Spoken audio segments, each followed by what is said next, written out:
जो लोग उत्तर प्रदेश की सियासत को जानते हैं उन्होंने ज़रूर पंडित सुरेंद्र नाथ अवस्थी का नाम सुना होगा। उन्होंने ज़रूर पुत्तू भैया के संघर्ष और राजनीति में उनकी सेवा भावना के बारे में जानकारी ली होगी या फिर ज़रूर उनके चर्चे सुने होंगे। बाराबंकी के हैदरगढ़ क्षेत्र के दिग्गज नेता पंडित सुरेंद्र नाथ अवस्थी के जाने के बाद उनकी राजनीतिक विरासत को उनके बेटे सिद्धार्थ अवस्थी आगे बढ़ा रहे हैं। सिद्धार्थ अवस्थी ने न सिर्फ अमेरिका बल्कि इंग्लैंड में भी शिक्षा हासिल की है और इनके पास करियर के तमाम आकर्षक विकल्प थे। चाहते तो कहीं किसी मल्टीनेशनल कंपनी में काम करके बहुत ही सुख सुविधाओं वाला जीवन जी सकते थे, लेकिन अपने पिता के संघर्षों के मार्ग का इन्होंने अनुसरण किया और बाराबंकी के ग्रामीण क्षेत्र में सेवा करके सियासत में अपना स्थान बनाने की कोशिश कर रहे हैं। सिद्धार्थ, बहुत बहुत स्वागत है आपका इंडियन ओपिनियन में। सिद्धार्थ से हम बात करेंगे और ये जानने की कोशिश करेंगे कि उच्च शिक्षा विदेश में हासिल की और देश में भी भारत में उत्तर प्रदेश में इनके परिवार ने अपने परिश्रम से, इनके पिताजी ने अपने परिश्रम से जो स्थान बनाया था, उसके बाद राजनीति में आना इनके लिए कोई मजबूरी नहीं थी, लेकिन राजनीति में आना आपने राजनीति में आने का निर्णय लिया। और ये जो चॉइस आपकी रही, इसके पीछे अहम वजह क्या है? सियासत आज बहुत से युवाओं को आकर्षित करती है, ग्लैमर है सियासत में, पावर है सियासत में, पैसा भी है सियासत में, लेकिन आज सियासत में कहीं ना कहीं सेवा भावना की कमी दिखती है। तो आपकी जो सियासत है उसकी क्या परिभाषा है? बहुत बहुत आभार। मेरे लिए सेवा की सियासत ही सियासत है। राजनीति को मैं राजनीति ना कहकर, जो मैंने अपने दिवंगत पिताजी से सीखा, सेवा नीति का नाम देना चाहूँगा। ग्रामीण अंचल से मेरे पिताजी को ही नहीं अपितु मेरे पूरे परिवार को पहचान मिली। उनके जाने के बाद उनके द्वारा छोड़े हुए कार्यों को पूर्ण करना ही मेरे लिए एक ताकत का स्रोत भी है और मेरा लक्ष्य भी है। बाकी अपॉर्चुनिटीज़ बहुत मिली, अपॉर्चुनिटीज़ को मैंने पूरा भी किया, लेकिन जैसे मेरे पिताजी मेरा नाम ही रखा था सिद्धार्थ, तो मुझे अपने अर्थ को सिद्ध करना था। इस कारण उनके जाने के बाद उनके स्थान को तो मैं उनके रिक्त स्थान को तो कोई पूर्ण नहीं कर सकता, लेकिन हाँ, जिस तरीके से वो जनता से जुड़े थे और जनता का प्यार उन्हें सदैव मिला, उसी जनता के वो ऋणी थे और उनके फलस्वरूप हम सब ऋणी हैं। और मैं चाहता हूँ जो जनता का आशीर्वाद मिला था मेरे पिताजी को, उसी नाते मैं भी जनता की सेवा कर सकूँ। आपके पिताजी की जो राजनीतिक विचारधारा थी वो कुछ दिनों के लिए, कुछ समय के लिए, कुछ वर्षों के लिए भारतीय जनता पार्टी में ज़रूर रहे, लेकिन कांग्रेस के प्रति उनका गहरा लगाव था और कांग्रेस में उन्होंने प्रदेश स्तर की राजनीति, राष्ट्रीय स्तर की राजनीति में भी कांग्रेस में उन्हें स्थान मिला, दखल रही उनकी। और जीवन के अपने अंतिम दिनों में भी वो भाजपा छोड़ के कांग्रेस में आ गए थे और मुझे याद है कि एक बार उन्होंने कहा कि मैं अपने पुराने घर में आ गया।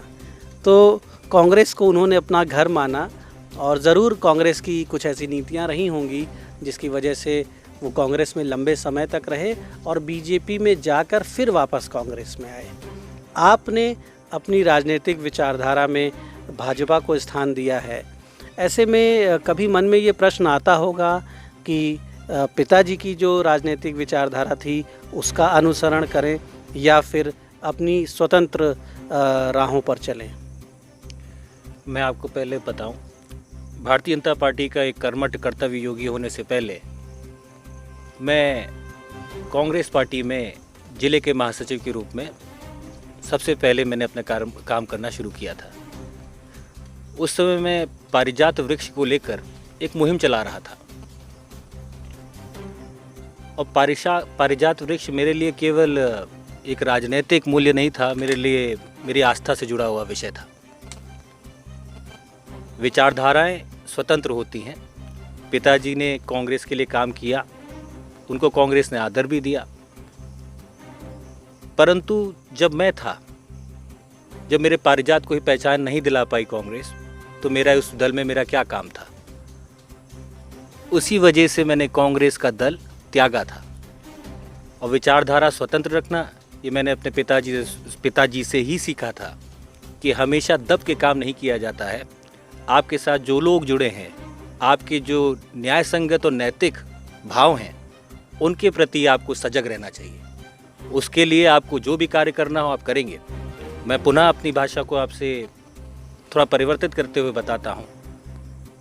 मैं अकेला जवाबदेह अपने और अपने भविष्य के लिए नहीं हूँ। मैं जवाबदेह हूँ उन सैकड़ों परिवारों का, ऐसे हज़ारों लोगों का, ऐसे लाखों लोगों का जिनका आशीर्वाद मेरे परिवार को हमेशा मिलते आया है। जब तक मैं उनके भविष्य को सुरक्षित नहीं रख सकता, तब तक मेरा राजनीति में रहने का कोई मतलब नहीं है। भारतीय जनता पार्टी ने मुझे कम उम्र में एक ऐसा पद दिया और मुझे पहचान दी, और मुझे ही पहचान न देकर मेरे पिताजी के दिवंगत हो जाने के बाद मुझे सेवा करने का कार्य दिया और अपने लोगों के भविष्य को संवारने के लिए, अपने बाराबंकी के जनमानस के लिए कार्य करने के लिए मुझे सजग बनाया। इसलिए आज मैं भारतीय जनता पार्टी में हूँ और भारतीय जनता की पार्टी की विचारधारा राष्ट्रवादी है और मैं स्वयं एक राष्ट्रवादी विचारधारा का व्यक्ति हूँ। विचारधाराओं पे कभी भी मैंने कॉन्फ्लिक्ट नहीं सहा है। बड़े से बड़े हमारे इम्तिहान हुए हैं और शायद इतिहास गवाह रहेगा आगे का कि मैंने एक कठिन परीक्षा दी थी जिसके बारे में आपको मालूम भी होगा। उसमें भी मैं विचारधारा के विपरीत नहीं गया। राष्ट्रवाद की विचारधारा चलाने वाली भारतीय जनता पार्टी है और जहाँ राष्ट्रवाद की सोच है वहाँ सिद्धार्थ अवस्थी है। निसंदेह आपकी ये जो बात है कि स्वतंत्र विचारधाराएं होनी चाहिए और राजनीति जब आप करते हैं और अपने व्यक्तित्व को लेकर जब आप बढ़ते हैं तो वहाँ पर बड़ा व्यापक दृष्टिकोण होना चाहिए और आपकी अंतरात्मा, आपका मन, आपका हृदय जिस दिशा में आपको अधिक बेहतर रूप में पाता है उस दिशा में आपको चलना चाहिए। कुछ दिनों पहले जब लखनऊ में महापौर के चुनाव हो रहे थे, नगर प्रमुख या मेयर भी कहा जाता है, मेयर का चुनाव हो रहा था, तो आपकी माताजी को, चूँकि आपके परिवार की विरासत जुड़ी रही कांग्रेस पार्टी से, आपकी माताजी को, प्रेमा अवस्थी जी को कांग्रेस पार्टी से महापौर के प्रत्याशी के तौर पे चुनाव लड़ाया गया।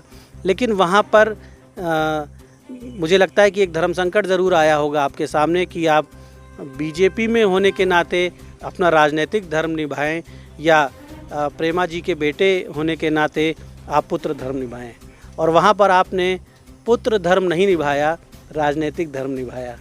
तो ऐसी क्या मजबूरी रही कि पुत्र धर्म से बड़ा राजनीतिक धर्म हो गया? धन्यवाद। पुत्र धर्म से बड़ा कभी राजनीतिक धर्म नहीं हो सकता। पुत्र धर्म को अगर मैं कायदे से विस्तार से आपको बताऊं, अंग्रेजी में कहावत है, एक टर्म है जिसको कहते हैं स्केपगोट। कांग्रेस ने उस नब्ज पे हाथ मारा जिससे वो हमको, हमारे भविष्य को, हमारे राजनीतिक भविष्य को चोट पहुंचा सके। परंतु वो समय भी था, जो मैंने अभी पहले भी कहा, राष्ट्रवादी विचारधारा तब भी मेरे लिए सजग थी जब मेरी माताजी को कांग्रेस ने स्वयं प्रत्याशी बनाया था। इसलिए मैंने स्वयं संयुक्ता भाटिया जी के चुनाव में अपना खुला समर्थन जाहिर किया था, क्योंकि मैं भारतीय जनता पार्टी का उस समय एक कार्यकर्ता था। अब मुझे आप ये बताइए, नैतिकता क्या कहती है कि अपने पर्सनल फेवर के लिए, अपने निजी हित के लिए आप कभी भी किसी दल को छोड़ सकते हैं? ये शायद मुझे मेरे माता पिता ने नहीं सिखाया था। दल नहीं, परिवार होता है। मैंने अपने परिवार को चुना, जो कि मेरी माताजी ने ही मुझे सिखाया था। और इस निर्णय पर मेरी माताजी शुभ नहीं थी, उल्टा गर्वान्वित थी।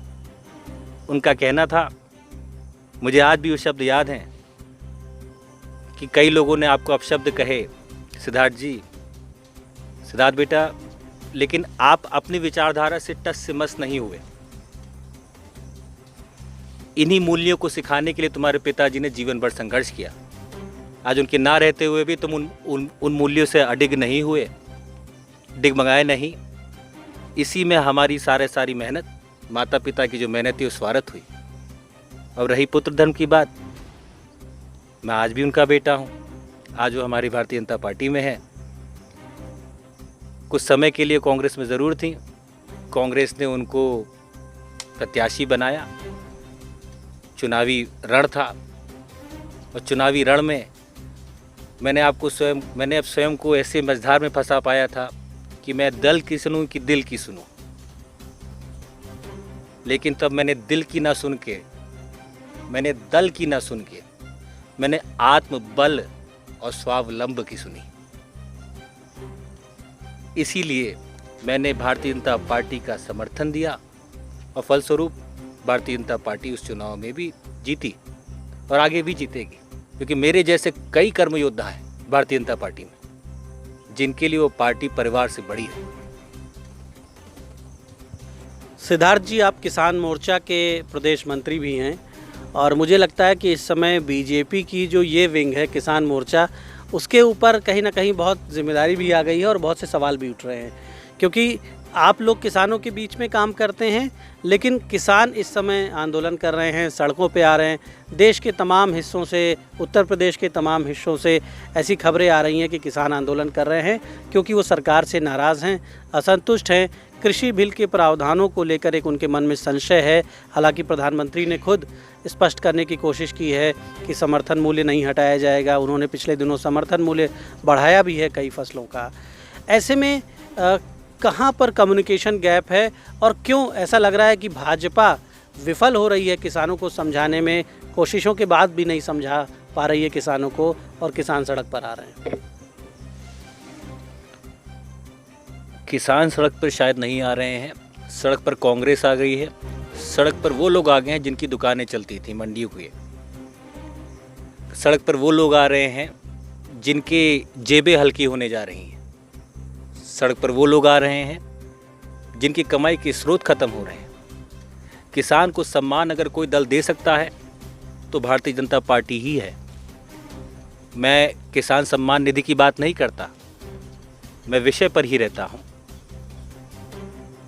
आज के दौर में जहां जहां चुनाव है वहां वहां प्रदर्शन तेज है। मैं अपने जनपद की बात करता हूं, कभी किसान यूनियन इनकी अगुवा बन जाती है, कभी किसान यूनियन के झंडे फहराए जाते हैं, कभी कांग्रेस के झंडे फहराए जाते हैं। किसानों को बरगलाना आसान है, लेकिन किसानों को कमवाना मुश्किल है। भारतीय जनता पार्टी यशस्वी प्रधानमंत्री जी की सोच और विचारधारा ये कहती है कि किसान से ज़्यादा बेशकीमती इंसान इस धरा में भारत भूमि पे कोई भी नहीं। किसान का मतलब ही होता है बेशकीमती इंसान। वो हमारा घर चलाता है, हम उसको भूल जाएंगे? माता अन्नपूर्णा की हम पूजा करते हैं, हम किसान को भूल जाएंगे? ये सब बरगलाने वाली बातें हैं जो विपक्ष करता आ रहा है। उनके पास मौके है नहीं, उनके पास एजेंडे नहीं है। अगर मैं बात करूं तो पिछले लोकसभा चुनाव में कांग्रेस के मैनिफेस्टो में ये सेम बिल का प्रावधान जैसे नियम था कि नहीं था? आज वो क्यों चिंतित हो रहे हैं कि वो लागू नहीं कर पाए? लागू हमने कर दिया। आप जब सरकार में थे तो आप अपने जीजा को कमवाने में व्यस्त थे। हम सरकार में आए, हमने उस बिल को पारित कराया जिसके लिए आप सोच रहे थे, आपने अपने मैनिफेस्टो में भी दिया था। हमने क्या गलती कर दी? हमने गलती ये कर दी क्या कि हम लोग काम कर रहे हैं, जो हमने कहे हुए वादे थे हम पूर्ण कर रहे हैं। देखिए, कभी कभी होता है, मुझे राजीव गांधी जी की वो बात याद आई है जब इंदिरा गांधी जी का निधन हुआ था कि जब बड़ा पेड़ गिरता है तो ज़मीन थर्राती है। मैं अपनी भाषा को थोड़ा सा बदलता हूँ। जब बड़ा दानव मरने जा रहा होता है तो छोटे छोटे दानव अपने आप असुरक्षित महसूस करने लगते हैं। यही कांग्रेस का चरित्र है। उन्हें मालूम है उनकी ये कुरीतियाँ, उनकी नीतियाँ अब सबके सामने जग जाहिर हैं, जिसको ऐसे आडंबर बनाकर, छोटे छोटे आंदोलन कर कर वो एक अराजक व्यवहार बनाना चाहते हैं जनता के बीच में। भारतीय जनता पार्टी जनता से चुनी हुई पार्टी है। भारतीय जनता पार्टी में भारतीय जनता का विश्वास आत्मसात है। किसान हमारे साथ था, किसान हमारे साथ है। और किसान के ही आशीर्वाद से भारतीय जनता पार्टी परस्पर विकास करती रहेगी। सिद्धार्थ, आपने बाराबंकी की रामनगर विधानसभा में काफ़ी मेहनत की थी, मुझे याद है 2017 के चुनाव के पहले। और वैसे आप पूरे प्रदेश में सक्रिय थे और भी कई जनपदों में आपने मेहनत की और लोकसभा चुनाव में भी पसीना बहाया अपने पार्टी के लिए। लेकिन उस समय विधानसभा में आपको उम्मीद थी कि आपको टिकट मिलेगा, आपके समर्थक भी चाहते थे कि आप चुनाव लड़ें, और एक बार फिर आप सक्रिय हैं, मेहनत कर रहे हैं और धीरे धीरे 2022 की जो चुनावी बेला है वो निकट आ रही है। ऐसे में कितना आश्वस्त हैं आपकी पार्टी आपके ऊपर दांव रखेगी, पार्टी आपको भाग्य आजमाने का अवसर देगी? और सियासत में सेवा भावना, सियासत में समर्पण और त्याग, ये सारी बातें ज़रूर होती हैं, लेकिन सियासत में आने वाला हर नौजवान जब अपने शरीर पर कुर्ता धारण करता है, जब अपनी गाड़ी पर किसी पार्टी का झंडा लगाता है, तो एक सपना होता है मन में कि उसकी पार्टी, उसकी गाड़ी, जिस गाड़ी पर वो झंडा लगाता है उस पार्टी का, वो पार्टी कहीं ना कहीं उसकी गाड़ी को विधानसभा के परिसर में जाने का और सचिवालय के परिसर में जाने का भी अवसर देगी। बहुत बहुत आभार। रही विगत चुनाव की बात, विगत चुनाव मुझे मौका नहीं मिला था, संगठन की जो भी प्रणाली हो, लेकिन फिर भी मैं शायद एक अदद वही व्यक्ति था जिसने कहा तो मुझे एक टिकट नहीं मिला, मुझे 5 टिकट मिले। और मेरा कर्तव्य है हर सीट पर जाकर अपने अपने प्रत्याशियों को जिताऊं। संगठन प्रणेता है, मैं रामनगर में मेरी आस्था है पारिजात के प्रति, महादेवा के प्रति। शायद इस पे लोग टिप्पणी भी कर देते हैं, लोग कहते हैं कि आप देवा महादेवा क्यों नहीं बोलते। मैं बाराबंकी को महादेवा और पारिजात से पहचानता हूँ। रामनगर में कोविड टाइम हो, पर इस पर जो भी हम प्रयास कर रहे हैं, मेहनत कर रहे हैं, मैं इसी जनपद का बेटा हूँ, इसी जनपद ने मुझे पहचान दी है। रामनगर से मेरे पिताजी चुनाव लड़ चुके हैं लोकसभा का। रामनगर में भी कुछ ऐसे रिश्ते हैं जिनको हम ना नहीं कर सकते, मैं उन रिश्तों को भी जवाब दे हूँ। संगठन मैं चाहता हूँ, मैं स्वयं चाहता हूँ, मेरे पिताजी साक्ष्य हैं इस समय कि मैं रामनगर से चुनाव लड़ूँ, लेकिन इसका निर्णय हमारी पार्टी ही कर सकती है। अगर पार्टी मुझे इस लायक समझेगी तो मुझे मौका देगी, अगर पार्टी मुझे अभी लायक नहीं समझेगी तो मुझे मौका नहीं देगी।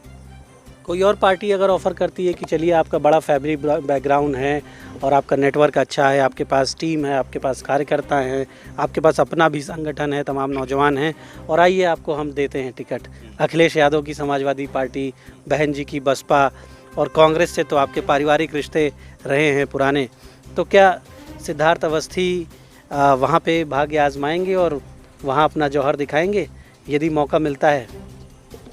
चलिए मैं थोड़ा सा इसको 1 मिनट में बात ख़त्म करूँगा।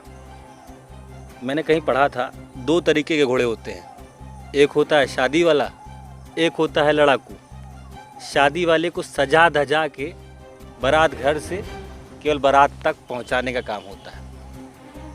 लड़ाकू घोड़े को थामने वाला भी बड़ा कद्दावर होना चाहिए, और शायद मैं अपने आप को लड़ाकू घोड़ा ही मानता हूँ।